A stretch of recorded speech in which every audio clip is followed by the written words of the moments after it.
হৈছে আজি অসম সাহিত্য অনুসন্ধান অসমে যে বছৰত ভৰি দিছে বহুত সুখী হৈছোঁ আনন্দিত হৈছোঁ আৰু ইমানখিনি সমগ্ৰ অসমৰ গোটেইখিনি জিলাৰ যুৱ প্ৰজন্ম তথা উঠি অহা ছাত্ৰ ছাত্ৰীসকলক সাহিত্যৰ দিশটো বহুত আগুৱাই নিবলৈ সক্ষম হৈছে সাহিত্যৰ অনুসন্ধান গ্ৰুপে।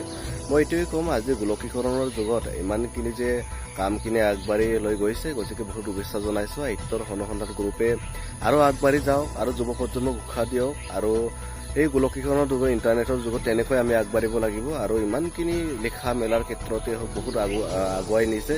গতিকে আজিৰ দিনটো ইমান সুখী হৈছোঁ। সাহিত্য অনুসন্ধান গ্ৰুপে সদায় আগুৱাই যাওক, ইয়াকে কৈ কামনা কৰিছোঁ। ধন্যবাদ।